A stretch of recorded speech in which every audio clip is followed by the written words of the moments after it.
Mesdames et messieurs, dames en heren, chers A+ friends. Beaux-Arts Architecture en A+ hebben het genoegen u vanavond te mogen begroeten op de lezing van Pablo Georgiev en Benoît Coppens-Dekenbruge van het collectif Coloco. Cette conférence s'inscrit dans le cadre du dernier numéro d'A+, qui nous invite à une réflexion sur une mutation des pratiques de l'architecture. Son titre, Vision étendue, renvoie aussi bien sûr à ces larges territoires nouvellement identifiés en Belgique et dont les architectes, urbanistes et paysagistes peuvent s'emparer aujourd'hui. Ils y agissent, à l'image de Coloco, à petite ou grande échelle, à l'aide d'outils de leur propre invention. In deze internationale lezingenreeks proberen we zoveel mogelijk aspecten van de architectuurpraktijk aan bod te laten komen. Coloco toont ons een brede waaier van deze aspecten. Het bureau, opgericht in 1999, brengt architecten, stedenbouwkundigen, landschaps- en tuinarchitecten en kunstenaars samen en bundelt hun krachten. Coloco aborde le paysage comme un bien commun. Le collectif interroge la grande échelle du temps et de l'espace, aussi bien à travers des plans d'aménagement qu'à travers des actions intenses, festives et très localisées. On compte parmi leurs réalisations l'aménagement des jardins de la base sous-marine de Saint-Nazaire et l'escalier jardin de la Cité Modèle à Bruxelles, en collaboration avec Gilles Clément, mais aussi des stratégies d'aménagement du paysage pour la ville de Bordeaux ou encore de Montpellier. Coloco renouvelle actuellement son expérience belge en travaillant sur le paysage fragmenté du Schroedbos au nord-ouest de Bruxelles. Vooral eer ik het woord geef aan onze gasten, wil ik graag nog onze sponsors bedanken. La région de Bruxelles-Capitale, de Vlaamse overheid, la Fédération Wallonie-Bruxelles, de stad Brussel, Velux, sans oublier les A+ Friends, mais aussi Febelsem qui, depuis plusieurs années, soutient ici et à nos côtés une architecture de qualité. Je laisse la parole à nos invités. Merci.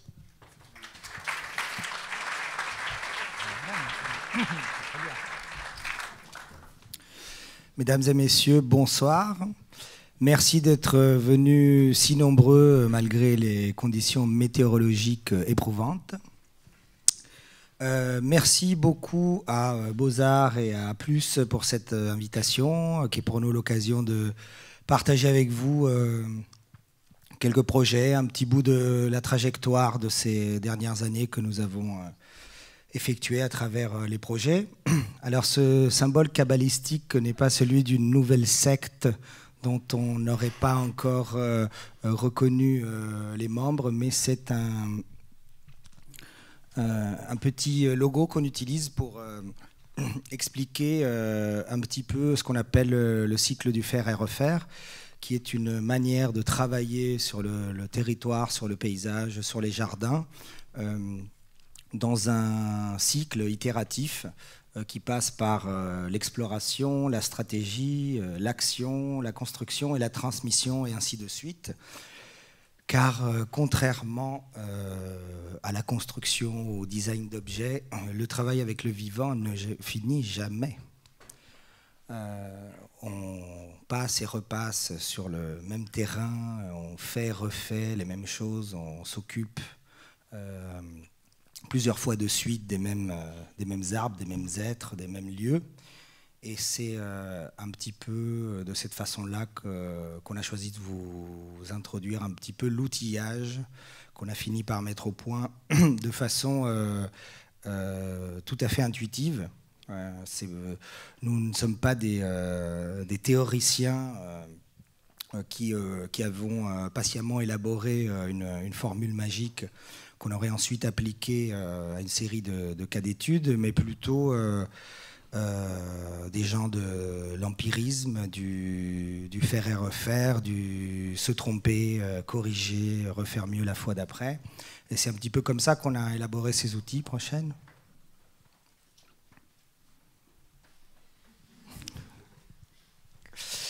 Alors l'exploration ou reconnaissance en termes plus militaires, ça consiste à repérer les forces en présence sur un terrain, la nature de celui-ci, la disposition des dites forces, et les dynamiques avec lesquelles elles coexistent déjà.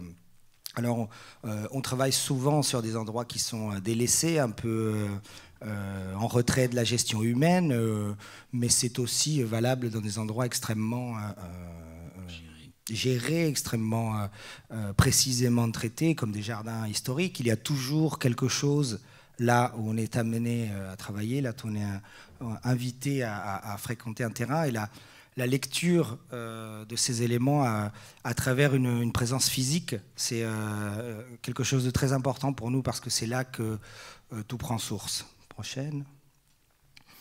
Alors, la stratégie est ici présentée dans sa version cycliste ou cyclable, car nous aimons beaucoup amener la carte dans le territoire et en parler avec les usagers, avec les gestionnaires, avec les élus, les décideurs politiques, avec des personnalités du quartier, des artistes qui sont parfois pas loin.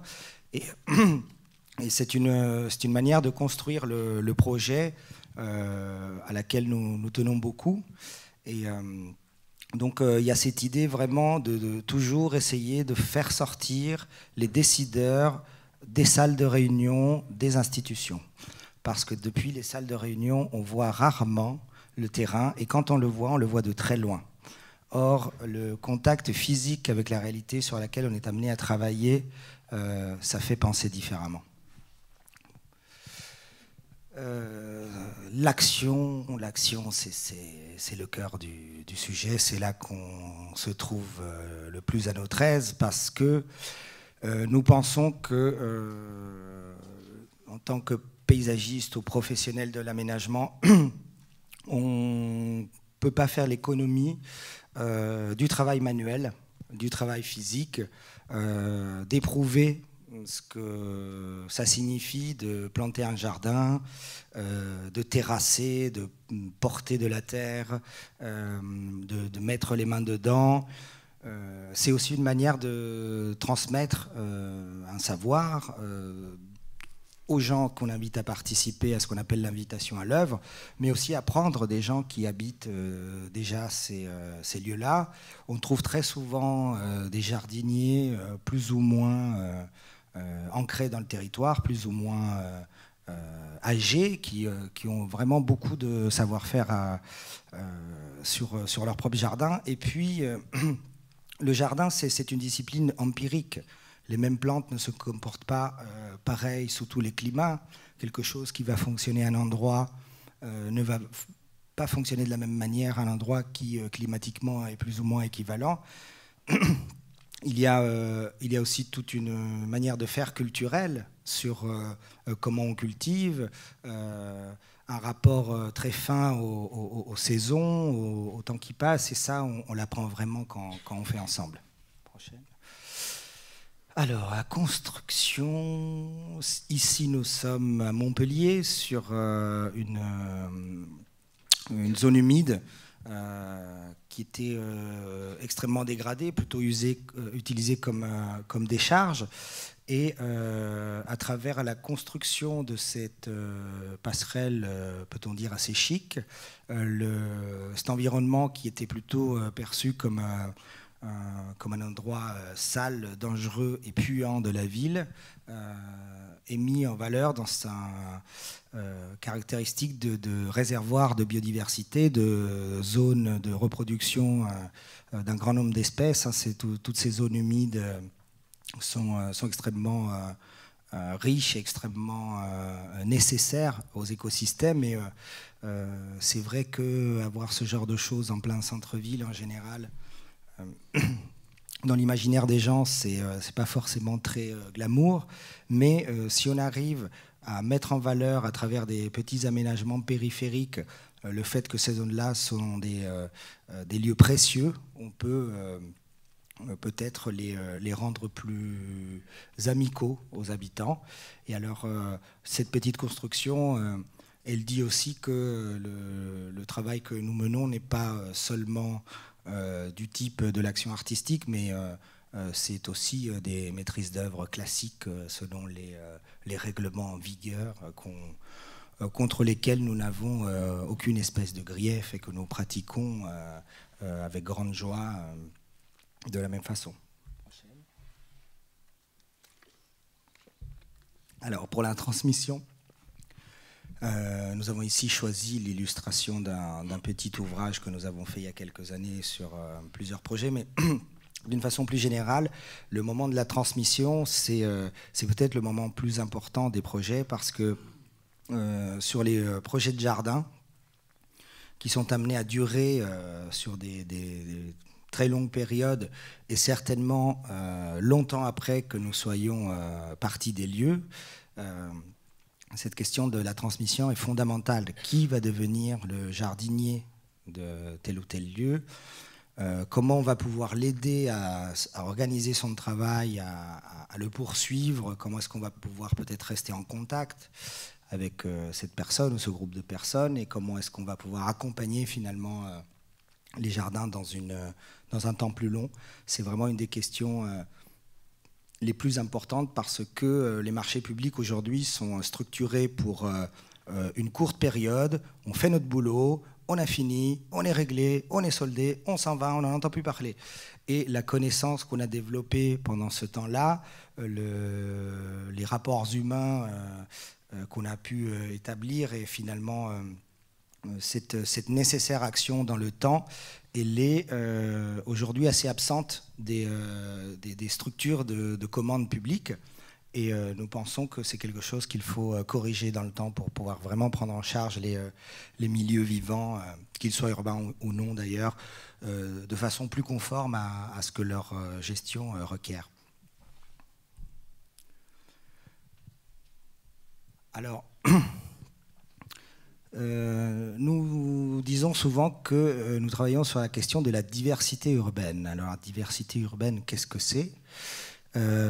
C'est peut-être ce grand delta de facteurs qui convergent à partir de ce qui sont des objectifs de la ville, qui sont des objectifs politiques, administratifs, et qui donnent forme aux choses d'une certaine manière, les dynamiques naturelles, qui sont les questions du milieu ambiant, du climat, des dynamiques végétales qu'on trouve sur les lieux, et puis les critères des usagers, qui sont soit du point de vue de leur fréquentation du site, ce qu'ils en pensent, ce qu'ils ressentent, les exigences qu'ils ont vis-à-vis des gestionnaires, et comment est-ce qu'ils utilisent, s'approprient ou non l'espace, et finalement tout ça contribue à former cette idée de diversité urbaine. Alors on dit que la richesse d'une ville se mesure à la variété d'activités et d'êtres vivants qu'elle est capable d'accueillir.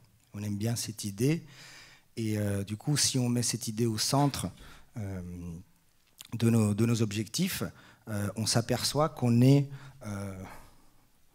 plus forcément dans cette configuration-ci, avec Homo sapiens sapiens en haut de la pyramide, et puis les créatures de plus en plus simples et de moins en moins intelligentes selon notre critère, en bas de cette pyramide qu'on exploiterait selon notre nécessité économique, mais plutôt au sein d'un cortège d'êtres vivants avec lesquels nous partageons notre biosphère et qui nous sont tous absolument indispensables. Car vous savez bien que les chaînes alimentaires, au sommet de laquelle nous nous trouvons, font que si ça ne va pas au niveau des micro-organismes, ça ne va pas non plus pour nous. Et qu'aujourd'hui, on s'aperçoit bien, et les discussions vont bon train, je crois, à la fois entre les ministres de l'environnement belges et en même temps des 140 chefs d'État et 40 000 négociateurs de la COP 21. Je crois qu'on se rend compte aujourd'hui quelle est l'importance de cette interdépendance, de cette interaction entre les êtres vivants. Alors, on est un peu sur une mauvaise pente, ça on le sait. On dit qu'on va essayer de réduire à 2 degrés le réchauffement climatique pour la fin du siècle. On sait que probablement on va être vers 3, 4, Et puis 3-4 degrés, ça veut dire 100 000 ans, en admettant qu'on arrête les émissions de CO2 pour 2050, ça veut dire 100 000 ans de changement de cycle climatique. Donc, prochaine ère glaciaire dans 50 000 ans, out. Réduction draconienne de biodiversité, mais on reste dans des impacts comparables à ce qui se passe à peu près avec les glaciations. Hein. L'excentrique de l'orbite terrestre fait que sur des grands cycles de 130 000 ans, on a des périodes de froid et des périodes plus chaudes. Les hypothèses sont moins optimistes si on arrête les émissions de carbone après avoir épuisé les nappes de pétrole et de charbon dans à peu près 200 ans. Là, c'est 10 degrés, c'est 60 mètres d'élévation du niveau des mers, et c'est vraisemblablement plusieurs dizaines de millions d'années pour retrouver un équilibre des écosystèmes. Donc voilà les défis auxquels nous sommes confrontés. Ils ne sont pas petits.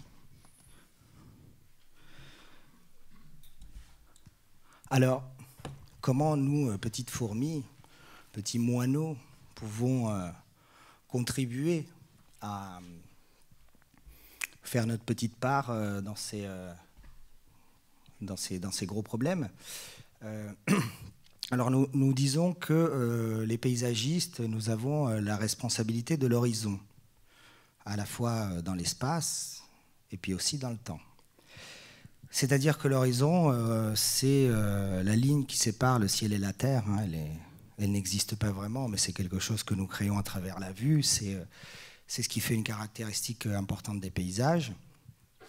Les paysages étant une représentation imaginaire des habitants d'un certain territoire. Ça, c'est pas moi qui le dis, c'est la Convention européenne du paysage. Et donc, si nous regardons l'horizon et nous en sentons responsables, nous nous mettons à penser qu'est-ce qu'on met entre nous et lui, et puis comment est-ce qu'on peut organiser au mieux ces choses en faveur du vivant, en faveur de la fameuse diversité urbaine, et puis pour essayer de fabriquer des configurations où on se sente tous à l'aise et motivés pour faire notre petite part du travail. Alors, ce que vous avez vu précédemment, ce sont les plans de travail temporels avec lesquels nous installons les projets pour pouvoir travailler avec nos commanditaires. Alors, les bienfaits de la biodiversité en milieu urbain, est-ce que je rentre dans le détail? Peut-être pas trop, mais on sait lire ce qui est un socle géologique d'un territoire, comment ensuite il y a des sols cultivés ou non, et puis il y a la question de la propriété foncière et du règlement, la question de l'occupation des sols. Comment est-ce qu'on règle ça? Comment est-ce qu'on négocie ces questions-là aujourd'hui? La propriété des sols, elle date, alors en Europe peut-être un peu plus tard, mais dans le Moyen-Orient, avec les premiers agriculteurs, il y a 12 000 ans. Avant, on n'était pas propriétaire des sols. Hein. C'est récent, hein, la propriété des sols, 12 000 ans. Avant, il n'y en avait pas, parce qu'on était nomades. Et c'est à partir du moment où on s'est arrêté qu'on a commencé à... On s'est rendu compte qu'on pouvait faire pousser des graines. On a mis quand même longtemps.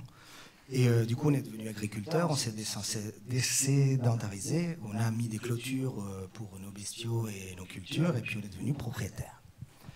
Et aujourd'hui, cette question-là, elle est intrinsèquement liée à celle de l'aménagement, et puis on n'a pas forcément tenu compte des dynamiques de l'eau, de circulation des êtres vivants, quand on a délimité nos propriétés.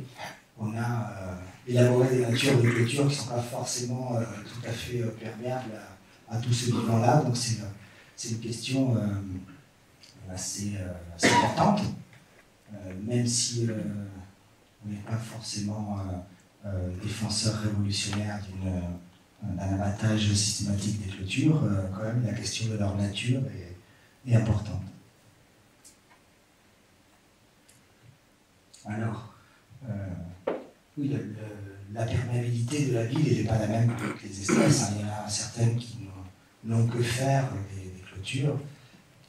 Les oiseaux n'ont pas vraiment ce problème. Mais tout un tas d'espèces sont vraiment conditionnées par nos clôtures. Et souvent, nous travaillons aussi sur la diversité des végétaux cultivés, notamment des arbres d'alignement. On a eu tendance très souvent à réduire considérablement les espèces que nous avons domestiquées et considérées aptes à représenter l'idée décorative que nous avions de nos villes. Et aujourd'hui, on se rend compte qu'on a une très faible diversité des arbres d'alignement, qui sont très sensibles aux maladies et qui sont parfois décimés de façon terrible. Par exemple, le Phoenix canariensis dans le sud Méditerranée. Il y a beaucoup de problèmes à Bruxelles avec les marronniers. Les marronniers à Bruxelles, les montagnes. Voilà. Donc la diversité est intégrée même dans ce que nous avions un petit peu comme esthétique très ordonnée du paysage urbain. Prochaine. Alors, voilà comment nous essayons d'aider les services espaces verts, les services d'urbanisme à se faire une idée de la façon dont ils gèrent leur territoire et dont ils règlent finalement les intensités d'aménagement et donc les coûts financiers qui vont avec, les machines qu'il faut, les ressources humaines et ce que ça permet comme expression de la diversité ou pas. Et on se rend compte que souvent, plus on gère, moins la diversité. Alors, tout ça, ça pose un grand problème esthétique, c'est-à-dire que le non-géré, c'est sale, ça fait peur. Il y a des individus louches, des animaux terrifiants qui circulent dans ces espaces délaissés. Et alors, cette question de l'esthétique de la gestion raisonnée, de la gestion différenciée, comme on l'appelle, c'est une question absolument fondamentale. C'est-à-dire qu'il faut à la fois que le public, le grand public, apprenne à reconnaître cette valeur esthétique de la vie, tout simplement. Et pour ça, il faut la connaître, il faut apprendre à la nommer, il faut la fréquenter, il faut s'en approcher. Et en même temps, il faut que les paysagistes, nous inventions des esthétiques, nous inventions des projets où cette diversité est mise en scène, où elle est organisée avec une certaine idée de la beauté. Et ça, c'est vraiment un travail, c'est au cœur de ce qu'on fait quotidiennement. Alors tout ça, ça se passe à l'aide d'une stratégie spatiale, d'une stratégie temporelle et d'une stratégie d'acteur.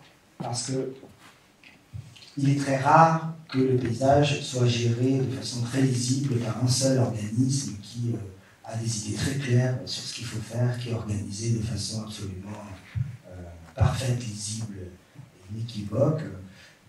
Le paysage, le territoire, c'est souvent plus chez les grandes, plus c'est vrai, mais c'est souvent très compliqué. Il y a des superpositions d'administration, des services comme culture, qui font depuis 80 ans les choses à leur manière, qui sont en conflit avec d'autres services de la même entité territoriale. Enfin bref, tout ça, ça fait partie du paysage humain, de la façon dont on le fabrique, et c'est pas du tout anodin. Il ne suffit pas de déclarer qu'il faut faire comme ceci ou comme cela parce qu'il y a un grand designer de paysage qui a dit que. Il faut apprendre à connaître ces gens, parce que derrière toutes ces opérations, il y a des gens, qui ont une notion du travail, du confort, de ce qu'il convient ou pas de faire. Et il faut rentrer, il faut les rencontrer. C'est comme les plantes des délaissés, il faut les fréquenter, il faut s'en approcher, il faut comprendre pourquoi ils font ce qu'ils font. En général, il n'y a pas beaucoup de gens bêtes, c'est plutôt des routines ou des choses qui s'installent comme ça, qui font qu'on ne fait pas mieux parce que c'est difficile de changer les choses. Mais c'est une partie très importante du travail de s'approcher des jardiniers d'un territoire. Alors, la stratégie spatiale, c'est important parce que, évidemment, il y a des continuités écologiques, il y a des lieux qui sont plus ou moins fréquentés, qui ont une utilité pour les habitants, il y a des lieux qui ont une histoire, qui constituent un patrimoine, qui font partie de l'identité d'une ville. Et puis, il faut bien enchaîner les actions dans l'espace pour arriver à travailler sur le paysage. Mais nous pensons qu'aujourd'hui, la question de la forme, même de la grande forme, du grand tracé territorial, elle doit être subordonnée à la question du vivant, de la qualité des écosystèmes, qu'ils soient urbains ou non. Et pour ça, nous travaillons beaucoup sur ce qu'on appelle la stratégie temporelle. Alors ce que vous voyez là-bas, c'est une espèce de carte perforée. Ce sont des calendriers qui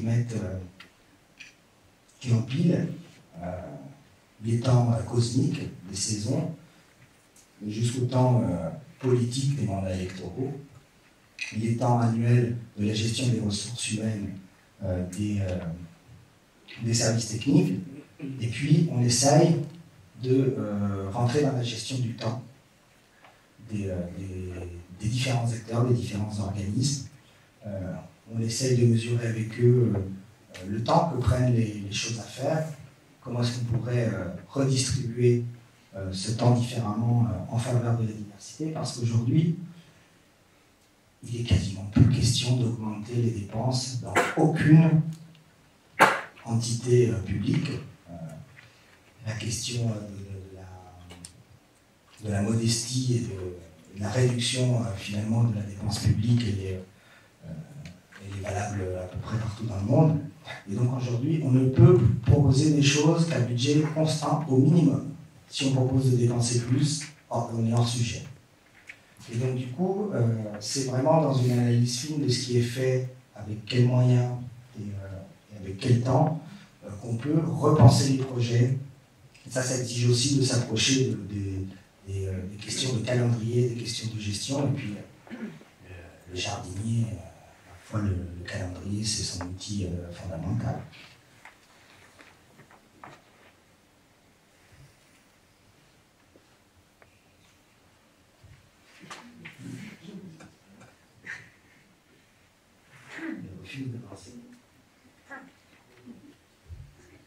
Alors, oui, voilà. Et enfin, ça c'est notre aide à la décision qui met en forme graphique la réalité entre rapide et pas cher. Ça risque d'être laid. Entre rapide et de bonne qualité, c'est forcément plus cher. Entre pas cher et de bonne qualité, il faut du temps.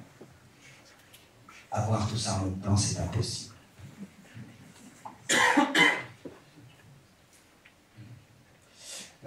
Donc on va vous présenter quelques lieux où nous avons mené des études avec l'aide de cet outillage-là, sans vous présenter forcément l'extenso chacune de ces études prochaines. Sur la ville de Montpellier, nous avons une commande pour l'étude des délaissés et comment est-ce que on pouvait les connecter afin de constituer des continuités écologiques, et comment est-ce qu'en fait finalement les délaissés constituaient déjà pratiquement l'armature de ce qu'on appelle les trames vertes et bleues. Et donc cette carte, elle a eu un impact esthétique, on va dire, et elle a été fournie par les services techniques, les services de l'urbanisme à tous les maîtres d'œuvre qui déposaient les permis de construire. Alors, à partir de cette expérience-là, on commence à travailler sur l'introduction de ce type d'informations qui sont des informations d'interprétation sensible. Ce ne sont pas des mesures écologiques faites à l'aide d'analyses automatisées de photos aériennes. On ne parle pas de coefficient de perméabilité d'espèces, mais on a une fréquentation du terrain et une vision de ce que ces réseaux écologiques pourraient être, qui finalement a aussi sa valeur, et on étudie, enfin on est en train de réaliser des interprétations en système informatique géoréférencé de ces documents-là pour vraiment les mettre dans les couches avec lesquelles le territoire est géré. À Lyon, c'est un travail à peu près de même nature que nous menons en ce moment même. Il a été mis en pause pour des questions politiques pendant 2 ans, mais il est en train de reprendre. Alors à Bordeaux, nous avons travaillé sur un projet ambitieux qui s'appelait 55 000 hectares de nature. 55 000 hectares, c'est 100% du territoire métropolitain. Donc, a priori, on disait que tout est nature.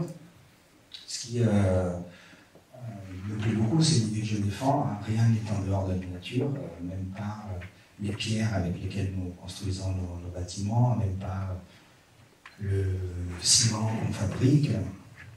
D'ailleurs, j'ai appris récemment que le carbone qui constituait nos os, nos cheveux, nos ongles, provient pour 1/8 de la combustion d'hydrocarbures fossiles. C'est intéressant, mais enfin, c'est-à-dire que nous sommes constitués à 1/8 de carbone issu de la combustion fossile. C'est assez intéressant. Nous sommes la pollution. Nous ne sommes pas les pollueurs, nous sommes la pollution. Sur la métropole Nantes-Saint-Nazaire, c'est un projet d'une plus grande étendue géographique, parce que, je ne sais pas si vous suivez ça de près, mais en France, il y a la plus grande réforme territoriale de l'après-guerre qui est en cours en ce moment. Elle entre en vigueur le 1er janvier 2016. Et c'est la loi de métropolisation. Donc on crée 12 pôles métropolitains dans le pays. On réduit l'importance des départements et en gros, on réorganise le pays autour des grandes métropoles. C'est-à-dire que le passage du monde urbain avec les découpages territoriaux de la Révolution française est remis en question et recentré autour des métropoles. C'est vraiment le passage à l'acte administratif de cette réalité, du passage du monde rural au monde urbain.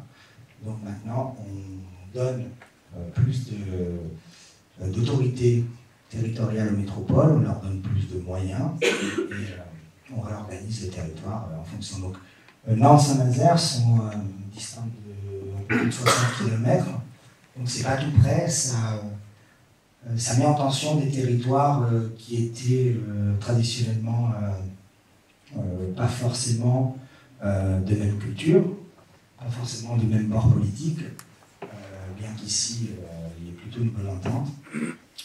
Et donc ces questions de métropolisation du monde, elles posent vraiment des nouvelles questions, notamment par rapport à la nature et au réseau écologique, parce que c'est une échelle de travail un peu nouvelle. On était, jusqu'à il y a 5 ans, on était peu sollicité sur ces échelles-là, puisqu'il n'y avait pas d'administration à cette échelle.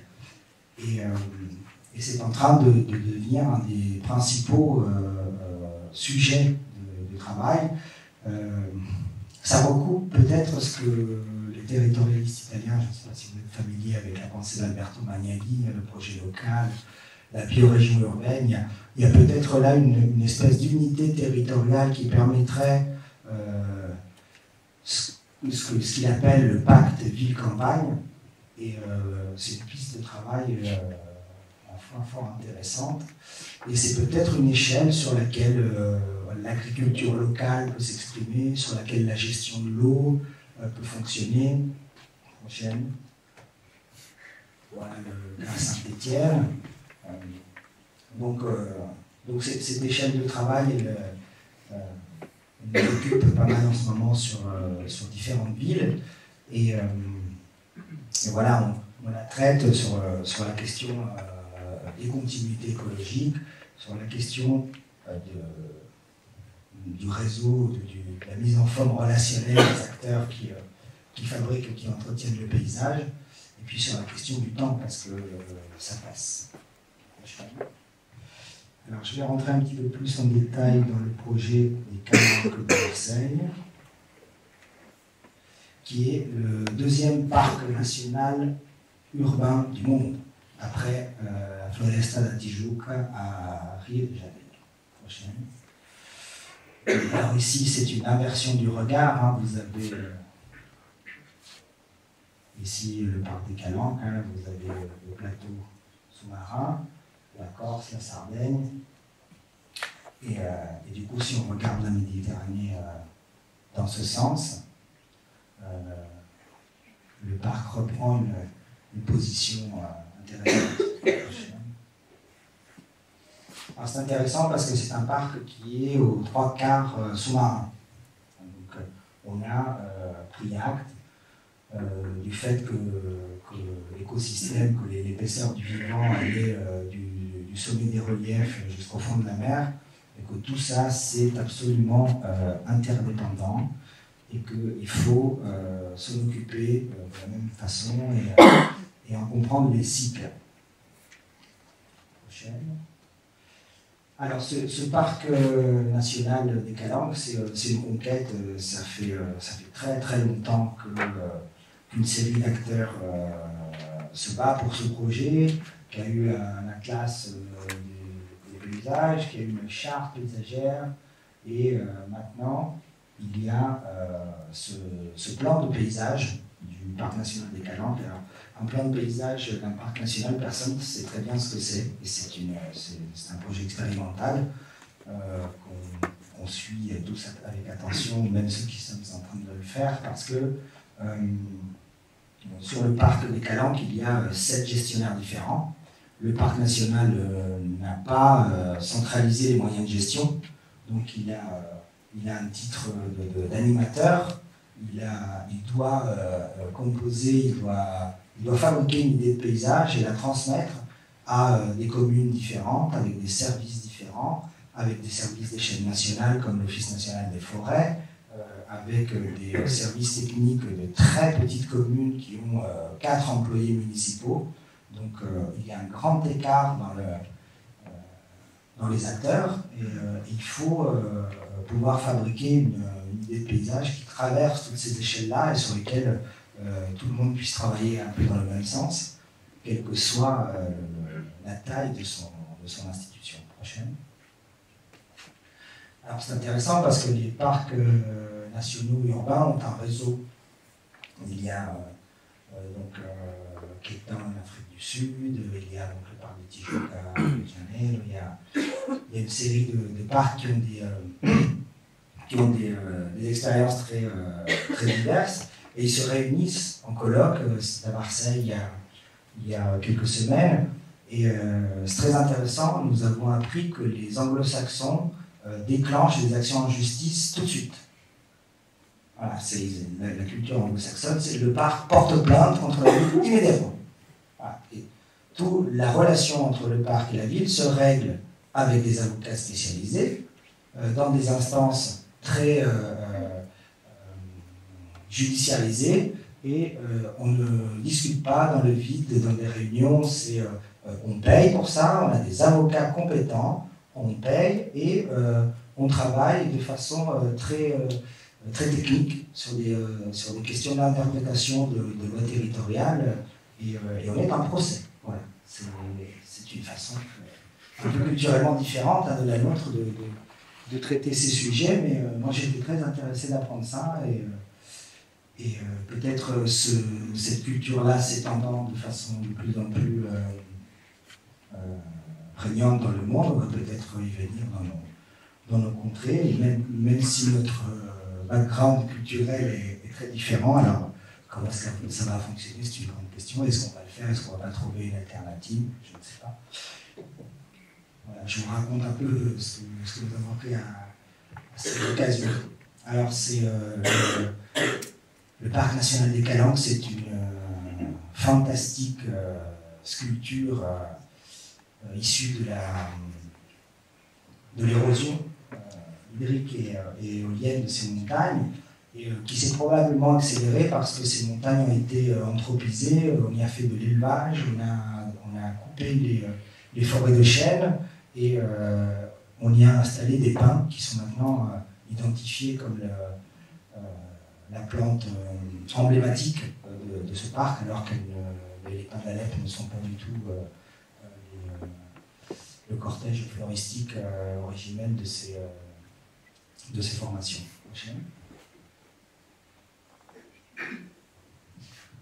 On a des paysages d'une beauté extraordinaire, c'est assez fantastique d'avoir l'occasion d'avoir des études en des lieux pareils. Et la question qui se pose donc, sur ces espaces de nature au sein des métropoles, qu'ils soient parcs naturels ou non, c'est la question des franges. C'est la mécanique de l'occupation des sols, de la création de logements, des appétits immobiliers font que ces espaces sont grignotés inexorablement. C'est très difficile de faire respecter une frontière territoriale, pour plus draconiennes que soient les lois. Vous aurez toujours un équipement public qui va atterrir au milieu de l'espace naturel. On ne sait pas où construire un hôpital. D'un moment, la rénovation urbaine, ça coûte très cher. Démolir des usines, dépolluer les sols et tout, vous avez déjà des millions d'euros avant d'avoir commencé à poser la première fondation. Là, c'est gratos. On nettoie un peu, un coup de bulldozer, c'est réglé, et donc c'est très difficile de réussir à proposer des alternatives à ça, et ça demande une stratégie foncière en amont très solide, et ça demande aussi la valorisation de ces espaces naturels comme un trésor qui doit être vraiment protégé de ce grignotage. Alors, ici, on voit très bien les enjeux. Hein. Alors, pour vous dire, par exemple, on vous montrera quelques images après, mais la métropole Aix-Marseille a renoncé à avoir un document d'occupation des sols harmonisé sur la métropole. C'est trop difficile politiquement de se mettre d'accord. Donc, on a lâché ce volet du travail. On ne sait pas encore faire l'unité politique pour coordonner l'occupation des sols. Donc c'est vraiment un enjeu très, très actuel. Et puis on est dans un paysage particulier ici, parce que c'est un paysage méditerranéen dans lequel le feu est un élément de renouvellement de ces écosystèmes, et des espèces pyrophytes qui ont besoin du feu pour pouvoir compléter leur cycle de reproduction. Et donc le feu a toujours été présent dans ces écosystèmes, et aujourd'hui, bien évidemment, nous n'acceptons pas qu'un morceau de ville brûle parce que les plantes ont besoin de se reproduire. Donc les principaux jardiniers de ce territoire sont les pompiers. Il existe une loi qui s'appelle l'obligation légale de débroussailler, c'est 20 mètres autour des routes, 50 mètres autour des habitations. Donc vous imaginez ce que ça représente en surface sur une métropole. Ce sont de loin les premiers jardiniers de ce territoire. Et c'est intéressant parce qu'en fait, ce sont beaucoup d'anciens agriculteurs de l'Afrique du Nord qui font ce travail. Et vous les voyez à l'œuvre là-haut, hein, c'est des costauds. Et ils abattent un travail assez considérable. Et en plus, les communes ont des obligations légales. Si jamais il y a un feu, les responsabilités sont recherchées. Qui n'a pas accompli son obligation légale de débroussailler devient financièrement responsable. Donc c'est assez contraignant comme instruction. Et alors voilà ce que donne la structure paysagère des calanques. Je ne rentre pas trop dans le détail. Une question de temps. Et alors, nous avons proposé pour élaborer ce plan de paysage de travailler beaucoup sous forme d'ateliers. Et les ateliers, ça consiste à amener cette carte dans le territoire et à essayer de recueillir toute la connaissance et les dynamiques d'action des différents acteurs. Et on s'aperçoit qu'on a affaire à des dynamiques contradictoires. Entre, par exemple, les pompiers, la direction du patrimoine et l'Office national des forêts, qui sont tous les trois des organismes d'État, ils ont tous les trois des instructions contradictoires. Alors, l'Office national des forêts a des instructions de gestion pour maintenir et renouveler les forêts de pins qui sont installées maintenant dans ces paysages. La direction du patrimoine voudrait revenir aux forêts de chênes longtemps, sauf que les cycles de renouvellement, c'est à peu près 300 ans. Alors ça ne va pas très bien avec les calendriers électoraux. Et alors les pompiers détestent les pins, les conifères, ils détestent. C'est un pouvoir calorifuge terrible, ça a de la résine, c'est très difficile à éteindre. Donc vous voyez bien que les acteurs ont des visions, et même des instructions, même des obligations contradictoires, et c'est pas très facile de dessiner un paysage qui rassemble tout le monde. Alors, comment est-ce qu'on y arrive? On y arrive par petits bouts. Il faut discuter à chaque endroit qu'est-ce qui est le plus pertinent. Il faut qu'on trouve des solutions qui vont permettre un compromis local entre les différents acteurs avec qui on arrive à parler, à trouver un accord avec du temps, en allant sur place, en envisageant plusieurs hypothèses, en faisant des représentations, différents types de représentations. Et ça, c'est vraiment au cœur de notre métier, de vraiment essayer de donner à voir, de fabriquer une vision, fabriquer un paysage, qui, je le rappelle, est un imaginaire, qu'on va ensuite mettre en action selon les différents services. Et ça, ce travail-là, c'est long. Ça nécessite une présence physique personnelle. On arrive mal à déléguer ça aux machines. Il n'y a pas des programmes informatiques qui font ça à la place. C'est pas très efficace. Et du coup, nous avions inclus dans notre offre 4 ateliers des paysages et la maîtrise d'ouvrage nous en a commandé 12 autres. C'est-à-dire qu'ils se sont aperçus que c'est là que ça se passait. C'est là que le paysage se fabriquait et c'est ça qui était au cœur du sujet. C'était cette rencontre dans le site avec les documents et cet échange parfois contradictoire qui pouvait réussir à trouver des modes d'action. Ça n'a pas réglé tous les problèmes, c'est en cours, c'est un travail qu'il faudrait poursuivre bien au-delà de la commande. Mais enfin, c'est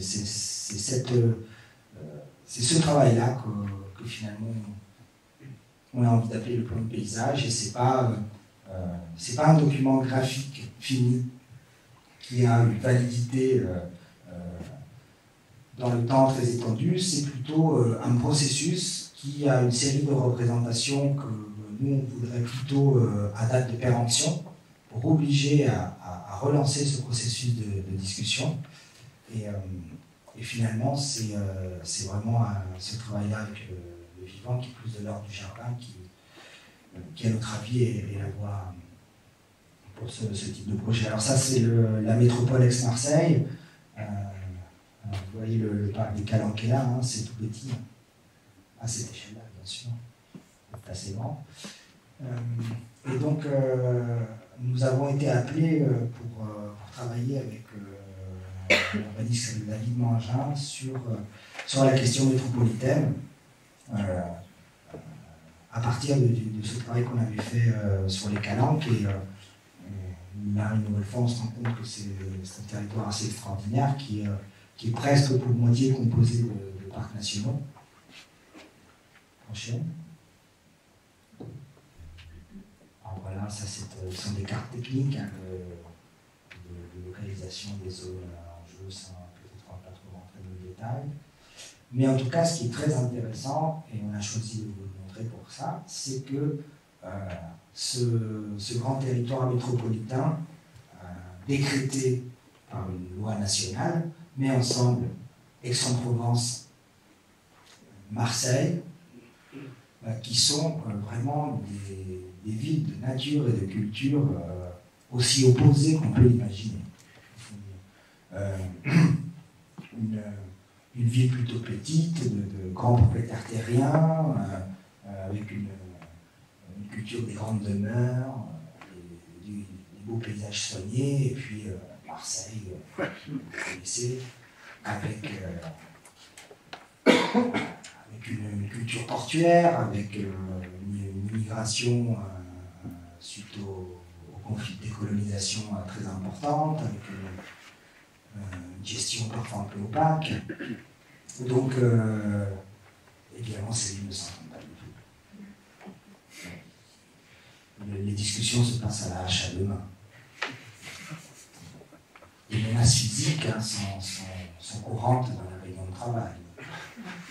À Bruxelles, on a trouvé ça plutôt sympa. Alors du coup, nous avons proposé d'étendre en fait ce travail de terrain aux 93 communes de l'aire métropolitaine. Alors le projet n'est pas encore rendu, donc on ne rentre pas beaucoup dans le détail, mais on avait envie, peut-être pour raisonner avec la question métropolitaine, la question de la nature métropolitaine à Bruxelles, de vous montrer un peu ces exemples de ce qui sont les dynamiques sur lesquelles on a eu l'occasion de travailler et qui, de toute façon, à mon avis, sont nécessaires pour pouvoir trouver une échelle cohérente du pacte ville-campagne et de la prise en compte de la qualité, notamment la qualité des sols sur les régions métropolitaines. Il n'est pas dit qu'on puisse très longtemps faire venir les bananes de l'Équateur et les mangues de Thaïlande à des prix aussi bas qu'on les fait maintenant, et d'ailleurs c'est pas très raisonnable. Moi je vous déconseille d'en acheter. Et donc peut-être l'agriculture locale, et même très locale, il va peut-être prendre plus d'importance dans le système alimentaire aussi. Et ils sont très préoccupés par leur autonomie alimentaire. Ça va entre 1 jour et demi et 3 jours hein, pour les grandes métropoles. Donc peut-être que par le biais de cette angoisse-là, on va peut-être aussi réussir à préserver une certaine place pour l'agriculture. Et nous y voici. Du coup, je vais me permettre de faire une petite parenthèse sur la Belgique. Sachant qu'on a répondu à un appel d'offres sur les paysages métropolitains entre Bruxelles et la Flandre. Ce qui nous a amené à reconsidérer un peu comment ce territoire a évolué. Donc, petit rappel, en 1830, la Belgique est née. Pas très longtemps après, on est rentré dans un État fédéral. Je vais aller un petit peu plus vite, hein, parce qu'on a un peu de temps. Et alors, ce qui est intéressant de savoir, c'est qu'à la même époque, donc 1970, les politiques d'urbanisme ont commencé à naître. Et du coup, ça s'est calqué avec le développement des régions. Donc la région flamande, beaucoup plus urbanisée, enfin pas beaucoup plus petite, mais légèrement plus petite, a commencé à avoir des politiques paysagères et urbaines en rapport à ça. Donc beaucoup plus axées sur tout ce qui est l'histoire des paysages et la suburbanisation. Alors que les Wallons sont plus concentrés sur l'esthétisme des paysages et la qualité vraiment naturelle de ceux-ci. Donc là, on voit un peu justement les grandes entités métropolitaines de la Belgique. On voit bien qu'en Wallonie, c'est essentiellement autour du sillon Sambre-et-Meuse, et qu'en Flandre, c'est beaucoup plus éclaté. Tout ça pour nous ramener à la problématique justement interrégionale qui a été amenée lors de cette étude sur les paysages métropolitains. Quand on voit cette carte, on se rend compte à quel point la ville de Bruxelles est en train d'imploser. Et où est-ce qu'on trouve vraiment une logique par rapport au développement de cette ville quand on voit la manière dont le pays est géré politiquement. Donc on a commencé à se poser tout un tas de questions par rapport à ça. Et là, vous pouvez voir justement ce que je suis en train de dire en carte. Donc au nord, tout ce qui est politique urbaine et paysagère, et en Wallonie, tout ce qui retrace les paysages exemplaires. Donc on se rend compte que ça ne coïncide pas complètement. Donc ce serait pas mal de commencer à réfléchir à quelque chose de national. Pour avoir travaillé justement sur ce sujet, c'est extrêmement compliqué en Belgique de trouver des cartes nationales. Donc ça, ce serait vraiment bien qu'on commence un peu à essayer de relever l'échelle et les réflexions. On voit que là-dessus, Bruxelles, mais même d'autres métropoles sont en tache blanche. Alors ça ne veut pas dire qu'il ne s'y fait rien. J'en profite d'ailleurs pour dire que, en termes de gestion différenciée, Bruxelles est nettement au-dessus d'autres villes. Malheureusement, il y a trop une politique d'aménagement d'espaces verts et il n'y a pas vraiment de réflexion en termes de paysage à grande échelle, voire même directement lié avec la Flandre. Donc, comme je ne peux pas vraiment vous parler de l'étude, nous, on est ici plus pour vous parler du contexte.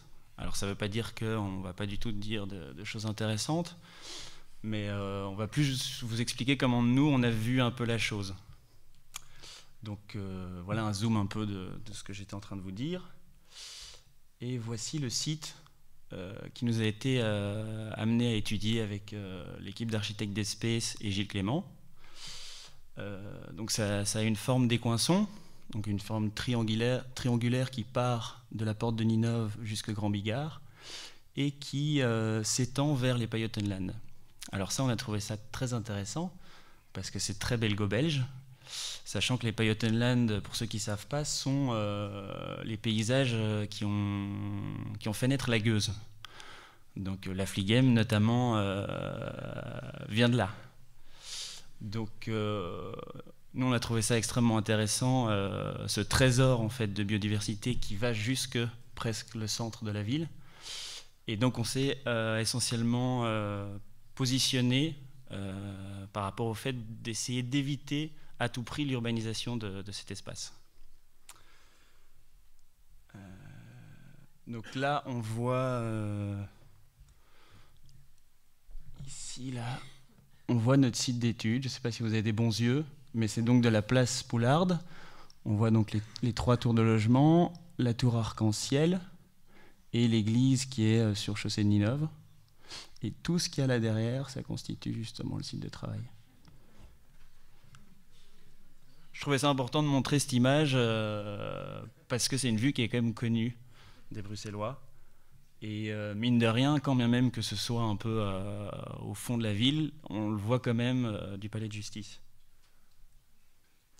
Donc cette image, elle montre à quel point justement il y a une explosion du système agricole du centre vers la périphérie. Et d'ailleurs, c'était le début de l'étude, ça, mais nous avons étendu en fait le site de réflexion en dehors du ring, parce qu'on trouvait ça complètement absurde de s'arrêter sur cette cicatrice urbaine. Je ne sais pas si je peux vous dire beaucoup plus là-dessus. Donc voilà, un petit clin d'œil sur les Pajottenland, une petite vue sur le Skøtbos qui représente quand même le chaînon de tout ce système. Et voilà en gros le site divisé entre les 2 régions.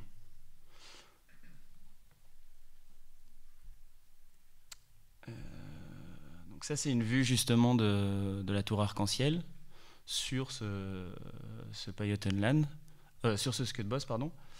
Honnêtement, c'est moi qui ai pris la photo. Je suis bruxellois, j'avais jamais été là-bas. Et j'ai été complètement sidéré de me rendre compte à quel point il fallait mettre en évidence ce genre d'espace et de faire autre chose que juste l'urbaniser de manière chaotique et non programmée. Donc je vais redonner la parole à Pablo qui va vous expliquer un peu comment on a essayé de travailler justement cette problématique interrégionale à partir du principe du champ contre champ. Voilà. Alors avec nos amis de Death Space ici présents, je profite pour saluer, nous avons fait appel à cette notion cinématographique du champ contre champ.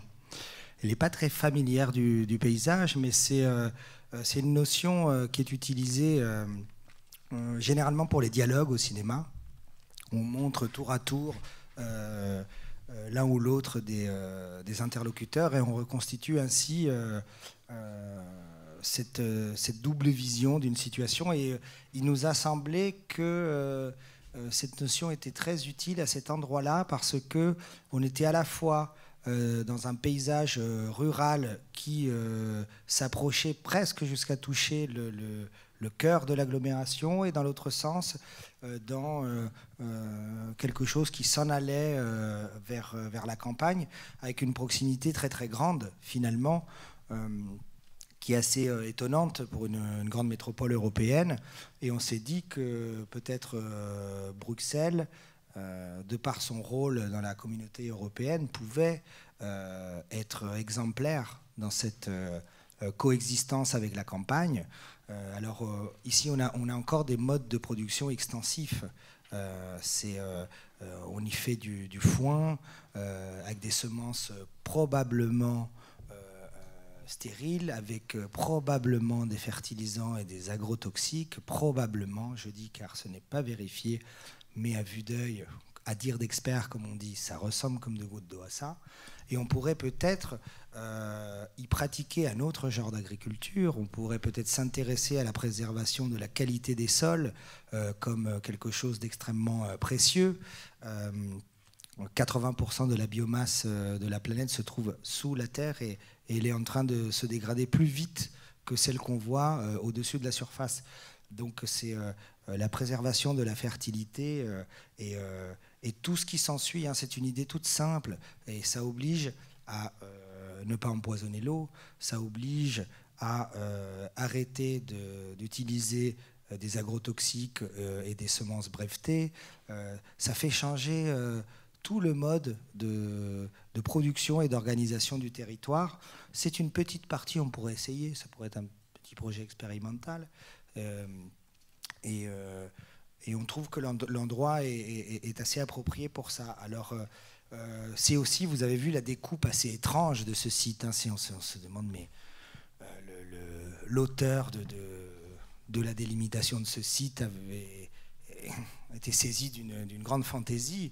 Et en fait, on ne connaît pas forcément l'historique précis de cette délimitation-là, mais c'est quand même très intéressant qu'on puisse relier dans une même pensée et dans un même paysage la porte de Ninove jusqu'au Grand Bigard et au-delà du périphérique. Et en fait, au fur et à mesure du développement de l'étude, nous avons trouvé que penser ce paysage-là d'un seul tenant avec son relief assez particulier, hein, c'est un vallonnement assez doux qui est finalement assez rare dans cette partie de l'Europe, qui est en lui-même, ce mouvement topographique est en lui-même un élément assez fort du paysage, et que peut-être que les collines du Skutbos seraient peut-être un nom intéressant pour ce paysage, et que si du coup on l'appelait comme cela et on le définissait comme un paysage d'interpénétration entre le rural et l'urbain, et qu'on lui donnait cette valeur de territoire précieux, nourricier, on pourrait peut-être commencer à bâtir un projet. Alors, nous ne pouvons pas vous en raconter tellement plus parce qu'il y aura fin janvier une conférence métropolitaine sur ce sujet et que nous ne voudrions pas du tout diminuer le suspense de cette présentation. Mais voilà un petit peu autour de quoi nous avons travaillé, et puis nous vous invitons évidemment à découvrir ce projet parmi 4 projets qui ont été faits à cheval entre les régions, à cheval entre l'aire de centre-ville plus dense et de ces pièces de campagne finalement qui restent encore à proximité. Ce sont quand même des images extrêmement évocatrices qu'on voit. On peut se rendre en bicyclette en vraiment très peu de temps dans des régions qui sont encore tout à fait rurales. Et nous pensons que c'est une très grande qualité pour la métropole de pouvoir préserver en son sein ce type d'espace. Prochaine. Alors, une problématique similaire se trouve à Courbevoie, là, en proximité de la région parisienne. Alors, nous n'avons pas du tout la chance d'avoir des morceaux de campagne aussi bucoliques qu'au Scott-Beauce, mais nous sommes dans une situation de balcon sur Paris, entre deux boucles de la Seine, à proximité du bois de Boulogne et de la zone du business district, comme on dit, de la Défense. Et donc la ville de Courbevoie nous a appelés pour les accompagner sur 2 ans sur leur stratégie de gestion des espaces verts. Vous voyez ici la Défense, Courbevoie, la boucle de la Seine, Bois de Boulogne, Neuilly-sur-Seine, Paris et le balcon. Vas-y. Alors voici vue à plat. Alors nous avons aussi réalisé un jardin en haut de cette tour-là, que vous voyez ici, la tour des 2. Vous l'avez dans le petit catalogue. Alors c'est sympa parce qu'on peut inviter le directeur des espaces verts à voir sa ville depuis le jardin. Alors ça, tout de suite, ça rend sympathique. Mais voilà en fait les analyses que nous avons fait pour essayer finalement, comme on le fait à beaucoup plus grande échelle, de reconstituer les continuités écologiques, ce qu'on appelle à plus grande échelle des cœurs de nature, mais qu'on trouve aussi dans les tissus urbains. Et nous avons fait un travail de repérage sur le terrain assez extensif, donc vous allez voir quelques images. Voilà, on retrace les parcours parce que nous trouvons que c'est important en fait de présenter notre expérience physique du terrain. Souvent dans les études paysagères, il y a une sélection de photos, on ne sait pas trop d'où ça vient, on ne sait pas trop qui a fait, quand. Nous, on aime bien dater et retracer au GPS les parcours parce que l'expérience de la ville qu'on a, et ça parfois les études sont courtes, donc on a des perceptions saisonnières d'un territoire. On commence une étude au mois de décembre, on finit au mois de mai, et ben on n'a pas vu l'automne. Et on ne sait pas à quoi ça ressemble. Et donc, on aime bien être explicite là-dessus et raconter là où nous sommes allés, quand nous sommes allés et ce que nous avons vu, parce que on n'a pas forcément toujours la possibilité de tout voir, et je pense que c'est important d'être explicite là-dessus. Prochaine. Alors voilà, ça se resserre un petit peu. Ici, on voit la mise en place de ce qu'on vous a présenté précédemment, stratégie spatiale, la stratégie temporelle que nous appelons la constellation d'action. C'est marrant comme en fait les plannings des ressources humaines, ça dessine des figures assez étonnantes. On se rend compte qu'il y a des rythmes cachés, quasiment kabbalistiques, des fréquences qui se dessinent dans le temps. Et puis, toujours ce travail avec les acteurs. Et là, en fait, nous avons eu la chance de travailler avec le directeur du service technique des espaces verts, qui s'appelle Jacques Macré, qui est vice-président de l'association des services des espaces verts de France. et qui est un monsieur qui est proche de la retraite, qui est extrêmement bien formé, qui a une expérience de terrain de 40 ans et qui a fait d'autres métiers avant en plus, donc il a vraiment une ouverture d'esprit assez particulière et on est vraiment content de pouvoir faire ce travail avec lui. Alors du coup, nous avons discuté finalement de comment passer à l'action assez tôt dans l'étude, puisqu'on a commencé il y a 6 mois. Et vous allez voir que ici, prochaine, nous nous sommes aperçus que la législation Vigipirate imposait de mettre des dispositifs physiques pour empêcher le stationnement autour des bâtiments publics et notamment des lieux d'enseignement. Donc ici, on était derrière un collège et on a proposé finalement, au lieu de poser des potelets, de démolir ce trottoir complètement au lieu d'y faire des petits trous et finalement d'en faire un jardin qui serait finalement aussi efficace pour éloigner les voitures qu'un dispositif de potelet. Et alors, reviens, tu vas trop vite.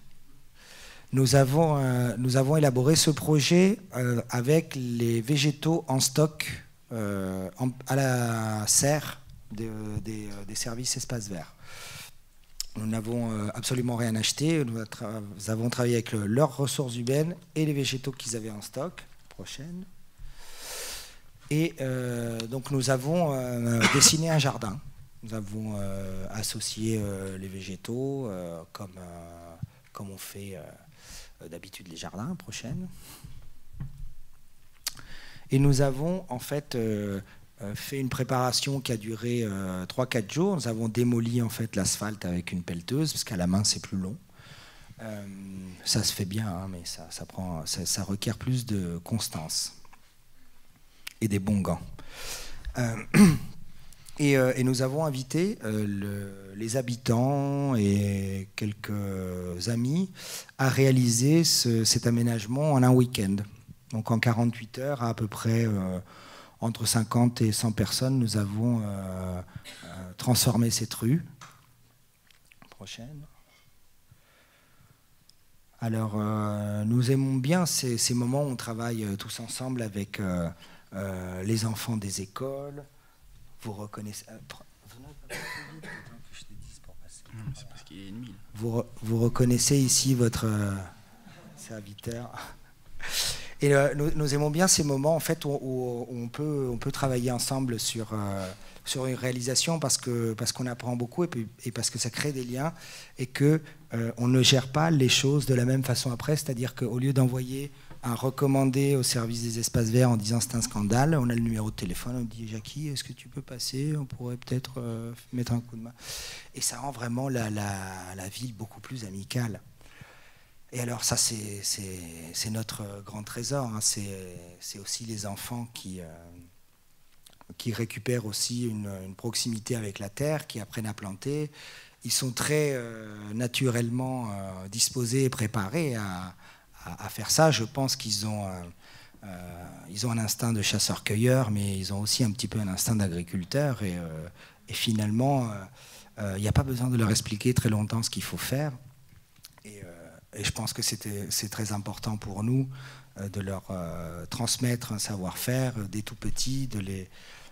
Il y a quelque chose qui se passe dans le toucher, il y a quelque chose qui se passe quand on réalise que les plantes sont des êtres vivants, qu'il faut les soigner, qu'il faut s'en occuper, qu'il faut les traiter avec délicatesse. Et vous avez donc ici Monsieur Macré qui enseigne la plantation de la vigne à son élève attentif. Prochaine. Vous avez Monsieur le maire qui est venu planter son Malus Everest, donc c'est un pommier de l'Himalaya. On a évité de rigoler quand il a dit que c'était des cerises. Pardon.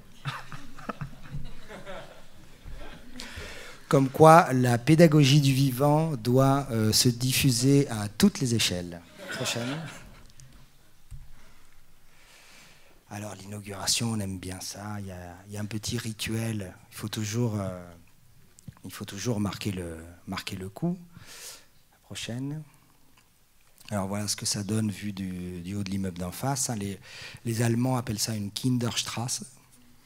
Et puis je crois qu'en Belgique, vous avez un nom aussi pour non, quelque chose qui ressemble plus ou moins à ces rues pacifiées, ouais, où on peut occasionnellement rouler. C'est pas interdit, mais voilà, il y a juste des aménagements qui invitent à prendre un temps différent, à prendre une vitesse différente, à faire attention à ce qu'il y a d'une façon différente. Et ça transforme un petit peu le cadre de vie, ça le rend plus sympathique.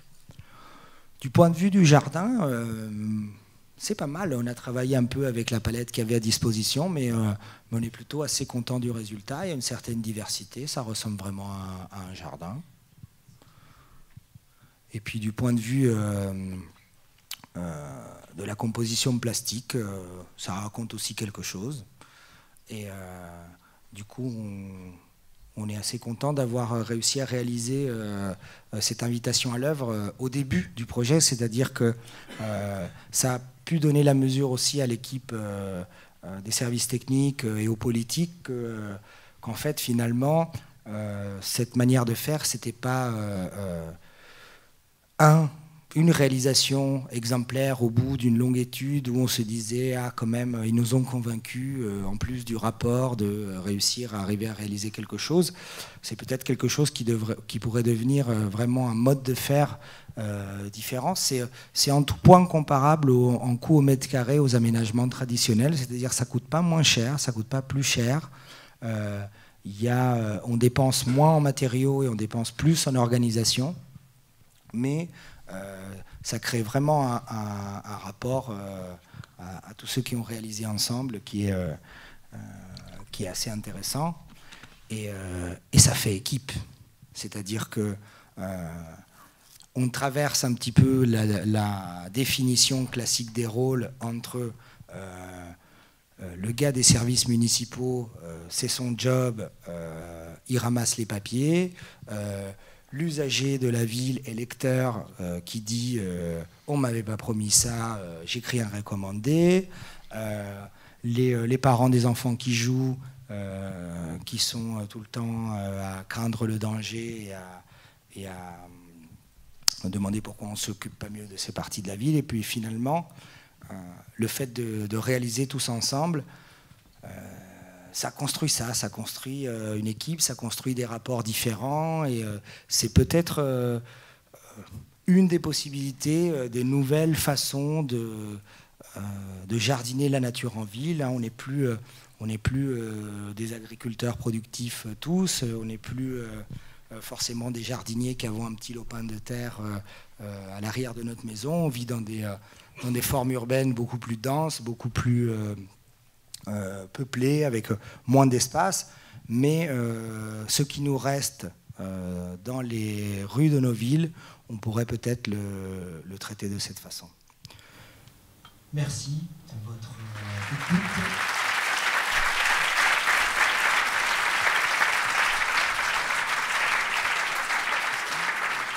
Voilà.